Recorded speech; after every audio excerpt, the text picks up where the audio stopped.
ప్రాంత రాష్ట్ర వ్యాప్తంగా జీప్ జాత నిర్వహిస్తా ఉన్నారు. ఈ జీప్ జాత నిర్వహిస్తున్నటువంటి ఆ బృందానికి గిరిజన సమైక్య అలాగే ఆదివాసీ స్పెషల్ డిఎస్సీ సాధన కమిటీ నుండి సంపూర్ణంగా మద్దతిస్తూ వారి ఉద్యమానికి మేము కూడా ప్రత్యక్షంగా పరోక్షంగా పాల్గొని మరింత ఉద్యమాన్ని ఉద్యుక్తం చేయడానికి సిద్ధంగా ఉన్నామని చెప్పి సందర్భంగా తెలియజేస్తూ, సోదరులారా, రాష్ట్ర వ్యాప్తంగా నిరుద్యోగులు ఆదివాసులు అందరూ కూడా పెద్ద ఎత్తున ఆదివాసీ ప్రాంతంలో మా ప్రాంతంలో మాకే ఉద్యోగాలు ఇవ్వాలని చెప్పి అనేక దఫాలుగా అనేక రూపంలో ఉద్యమాలు చేస్తా ఉన్నటువంటి పరిస్థితి ఉంది. కానీ ఈ రాష్ట్ర ప్రభుత్వం ఆదివాసుల గోడు వినే పరిస్థితిలో ఉన్నటువంటి పరిస్థితి ఉంది. తక్షణమే ఈ రాష్ట్ర ప్రభుత్వం స్పందించాలి. ఆదివాసీ ప్రాంతంలో మెగా డిఎస్సీకి ఆదివాసీ ప్రాంతంలో మినహాయింపు ఇవ్వాలి. అదేవిధంగా ఆదివాసీ ప్రాంతంలో ప్రత్యేక స్పెషల్ డిఎస్సీ నోటిఫికేషన్ విడుదల చేయకపోతే రాష్ట్ర వ్యాప్తంగా మరి ఈ ప్రాంతంలో ఉన్నటువంటి అన్ని గిరిజన సంఘాలు ప్రజా సంఘాలతో కలిసి మరింత ఉద్యమాలు ఉత్పత్తి చేయడానికి సిద్ధంగా ఉన్నామని చెప్పి ఈ సందర్భంగా డిమాండ్ చేస్తా ఉన్నాం.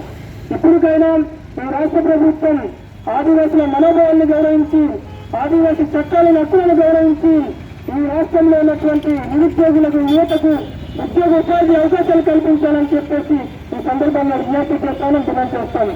లేని పక్షంలో ఈ రాష్ట్ర ప్రభుత్వం మొదలు నుంచి వచ్చే దానికోసం అనేక రూపంలో ఉద్యమాలు ఉద్యమం చేస్తామని ఈ సందర్భంగా డిమాండ్ చేస్తూ ఈ అవకాశం ఇచ్చినటువంటి నాయకులకు ప్రత్యేకమైన ధన్యవాదాలు తెలియజేస్తూ ఈ జీప్ జాత అడుగడుగున మా నాయకులంతా కూడా స్వాగతం పలుకుతా ఉన్నారు.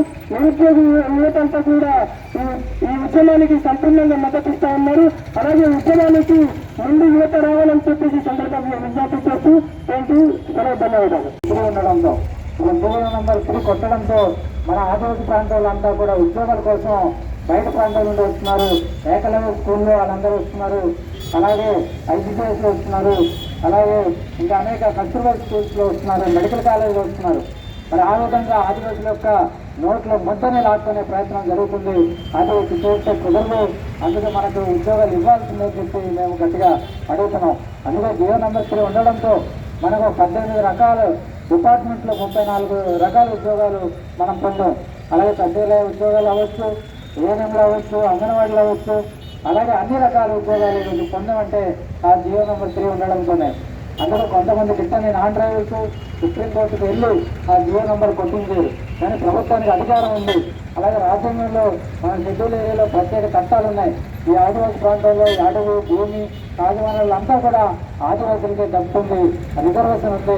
మరి అలాంటి రిజర్వేషన్ ఉండగా 1 బై చట్టం ఉల్లంఘించి ఆదివాసీ ప్రాంతాల్లో మీరు ఉద్యోగాలు ఏ విధంగా ఇస్తారని చెప్పి మేము ప్రశ్నిస్తున్నాం. అందుకే రాబోయే కాలంలో చంద్రబాబు నాయుడు ఎన్నికల హామీ ప్రకారంగా తప్పకుండా 100% రిజర్వేషన్ కల్పించే చట్టం చేయవలసిందని చెప్పి మనం గట్టిగా నిలబడాల్సిన అవసరం ఉంది. అలాగే తెలుగుదేశం పార్టీ నాయకులు కూడా, మంత్రులు, ఎమ్మెల్యేలు కూడా ప్రభుత్వం మీద ఒత్తిడి చేయాలని చెప్పి ఈ సందర్భంగా మేము తెలియజేస్తున్నాం. అలాగే ప్రతిపక్ష పార్టీ నాయకులు కూడా, ఎమ్మెల్యేలు కూడా వీళ్ళు కూడా తప్పకుండా ఈ పోరాటాన్ని మద్దతు ఇవ్వాలి. చంద్రబాబు నాయుడు అక్కడ అసెంబ్లీకి వెళ్ళి మీరందరూ కూడా అక్కడ వెళ్ళిపోయాలని చెప్పి మీ అందరూ కూడా మేము విజ్ఞప్తి చేయడం జరుగుతుంది. అలాగే పాడేరు కేంద్రంగా ఇక్కడ ఆదివాసులకి గుండెకాయలంటే పాడేరు కేంద్రంగా ఒక బలమైన ఉద్యమం నడుస్తుంది. ఈ ఉద్యమం అనేది పార్వతపురం, అలాగే చింతూరు, అలాగే కేఆర్పురం, అలాగే రంపచోడవరం, సీతంపేట ఈ ప్రాంతం అంతా ఒకే విధంగా ఉద్యమాలు భవిష్యత్తులో నడిచే విధంగా చేయడం కోసమే ఈ యొక్క జాతని మేము నిర్వహించడం జరుగుతుంది. ఈ జాతని అందరూ అన్ని సంఘాలు వచ్చి మద్దతు ఇస్తున్నారు. కాబట్టి వాళ్ళందరూ కూడా పేరు పేరున ధన్యవాదాలు తెలియజేస్తూ ఈరోజు పాడేరు కేంద్రంగా ఇక్కడ జాత వచ్చినప్పుడు మీరందరూ కూడా అన్ని సంఘాలు కూడా మాకు మద్దతు ఇచ్చినందుకు మీ అందరూ కూడా పేరు పేరున ధన్యవాదాలు తెలియజేస్తూ ఆధ్వర్యంలో వారికి స్వాగతం సుస్వాగతం తెలియజేస్తా ఉన్నాను. ఇప్పటికైనా రాష్ట్ర ప్రభుత్వం కన్ను తెరిచి ఖచ్చితంగా గిరిజన ప్రాంతంలో ఉన్న నిరుద్యోగులకు 100% ఉద్యోగాలు ఇవ్వాలని చెప్పేసి కోరుతా ఉన్నాం. మీరు ఎన్నికల్లో ఏవైతే హామీ ఇచ్చారో ఆ హామీలు పూర్తి స్థాయిలో కూడా నెరవేర్చాలని చెప్పేసి మేము కోరుతా ఉన్నాం. అలాగే జూన్ 4వ తారీఖున కేబినెట్ సమావేశం జరుగుతుంది. గత నెల 20వ తారీఖున కేబినెట్ సమావేశంలో డిఎస్సీ ఏజెన్సీ డిఎస్సీ సంబంధించి ఎటువంటి చర్చ జరగలేదు. ఇప్పటికైనా 4వ తారీఖు జరిగే కేబినెట్ సమావేశంలో ఖచ్చితంగా ఈ స్పెషల్ డిఎస్సి గిరిజన ప్రాంతంలో నిర్వహించాలో దానిపైన చర్చ జరగాలని చెప్పేసి కోరుతా ఉన్నాం. ఈ ప్రచారం అనేది తీవ్ర స్థాయిలో ఏజెన్సీ ప్రాంతంలో ఈ సీటు ఖాతా ద్వారా తెలియజేస్తామా. ఎక్కడ యువకులు ఉన్నా సరే మీరు స్పందించాలి.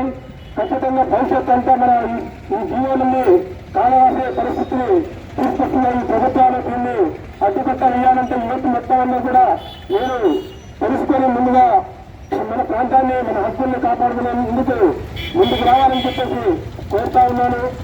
అలాగే